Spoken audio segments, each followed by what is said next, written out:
भगवान राम उनको रिजल्ट दे दिए क्या? सबरी कथा राम कथा कि सकल प्रकार भगति दृढ़ तोरे, सब प्रकार की आप में भक्ति है। तो सब प्रकार के उनमें भक्ति है, तो ये जो सबरी मैया और भगवान के बीच में जो भक्ति की चर्चा हुई किसके लिए? खासकर हम लोगों के लिए हुई है। किसके लिए हुई?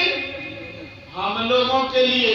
अगर वो चर्चा नहीं करते, किए होते, तो हम लोग को ये 9 प्रकार की भक्ति के बारे में जानकारी नहीं होती, और जब जानकारी नहीं होती तो हम लोग कर नहीं पाते।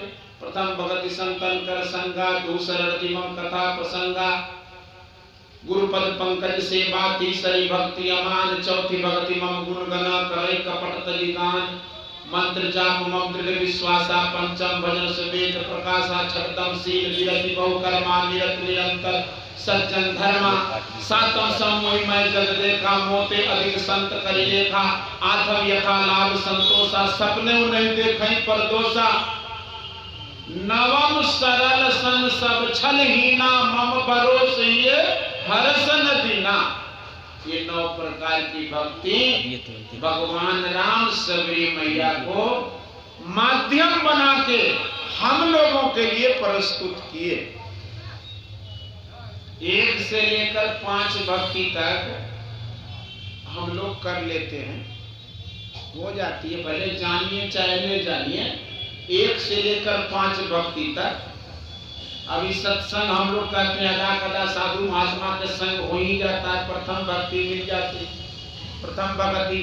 दूसर भक्ति जहाँ भी कथा कीर्तन सत्संग होता है उसको सुन ही लेते हैं, कोई ना कोई गुरु महाराज की सेवा करते ही हैं। फिर क्या होता है, मंत्र का जप कहीं ना कहीं मंत्र जपने के लिए मिल ही जाता है, तो मंत्र का जाप करिए देते हैं। बेशक कोई ना कोई मंत्री हो, कोई कामना से क्यों न जपते हो। तो 1 से लेके 5 भक्ति तक हम लोग को लगभग मौका मिल जाता है करने का। लेकिन छठदम शील विरति बहुकर्मा,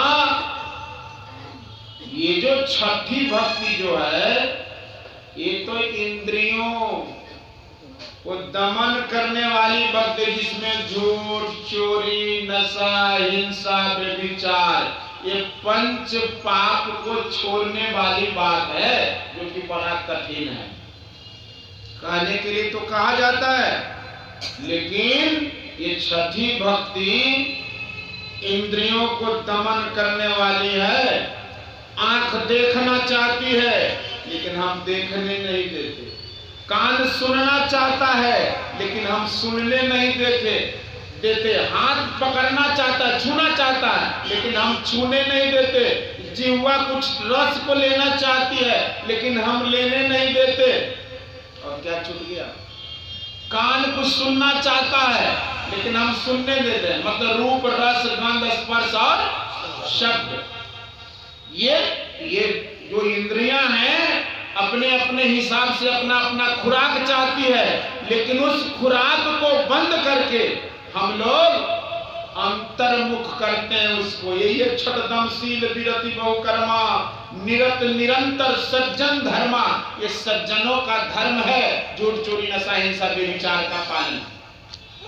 मोटा मोटी में झूठ नहीं बोलने का शपथ ले लीजिए, चोरी नहीं करने का शपथ ले लीजिए, झूठ, चोरी, नशा नहीं खाने का शपथ ले लीजिए, व्यभिचार नहीं करने का, नशाओं का सेवन नहीं करने का। ये साधारण बात नहीं है। अगर एक सज्जन बोल रहे थे जिसको सदाचार का पालन हो जाएगा, हमारे आदरणीय रामचंद्र बुआ धीरे धीरे आ रहे हैं, इसका मतलब है कि समय भी धीरे धीरे पहुंच रहा है। तेजी से आते तो हम समझते समय पहुंच गए, लेकिन धीरे धीरे आ रहे हैं, इसका मतलब है कि समय धीरे धीरे पहुंचने वाला। एक सज्जन कह रहे थे कि 7 दिन मतलब सदाचार का पालन, जिससे मनोयोग पूर्वक मनसा वाचा कर्मणा, मन से वचन से और कर्म से, ये तीनों तरह से जिससे सदाचार का पालन हो जाएगा, वो आदमी जब निकलेगा ना रोड में, तो जैसे सूरज भगवान उदय होते हैं और सब देखने लगते हैं, वो दिखाने के लिए नहीं उदय होते हैं, उड़ते हैं सब देखने, ऐसे उनमें एक शक्ति आ जाती है। मन से, वचन से और कर्म से, तीनों तरह से पालन करना पड़ता है सदाचार का। मन से, वचन से और कर्म से। और ये तीनों तरह के से अगर पालन हमसे हो जाता है सदाचार का, वाणी से हम नहीं बोल सके, कर्म से हम नहीं, लेकिन मन इतना सूक्ष्म है कि मन से कुछ न कुछ हो ही जाता है। लेकिन एक कुछ छूट किया गया है कि मन से किया गया, कलयुग में मन से किया गया पुण्य तो होगा, लेकिन पाप का उतना असर नहीं होगा। मानस पुण्य हो नहीं पापा, मन से किया हुआ पुण्य तो होगा, लेकिन मन से किया हुआ पाप का उतना असर। लेकिन मन तो इतना बदमाश है कि कोई भी पानी आज तक नहीं बना कि मन को साफ कर दे। बस एक मंत्र के द्वारा ही मन शुद्ध होता है। जितना जो मंत्र का जप करेंगे उतना ही उनका मन शुद्ध होगा, और जब मन शुद्ध होगा तो मानस ध्यान भी होगा, और जब मानस ध्यान होगा तो दृष्टि योग भी होगा, और जिसको दृष्टि योग होगा तो वहां शब्द साधना, वहां जहां प्रकाश होता है वही शब्द भी उत्पन्न होता है। जब शब्द पकड़ में आ जाए साधक को, तो शब्द कहियो जीव संशय नाही, साहब भयो तेरो संग। उस शब्द जिसको पकड़ा जाएगा वो तो परमात्मा के संग हो जाएगा, अब कोई संशय नहीं रहेगा। तो ये नवधा भक्ति हम लोग को बार बार सुनने से क्या होता है कि हमको भी मन में होता है कि हम भी सबरी बन जाए। बार बार सुनिएगा तब ना, बार बार सुनाते सुनाते सुनाते सुनाते युधिष्ठिर को काशी जाने के मन कर गया। तो हम लोग बार बार सत्संग सुनते सुनते, कितना बार बार सत्संग सुनते सुनते सत्संगी बन गया, असत्संगी बन गया।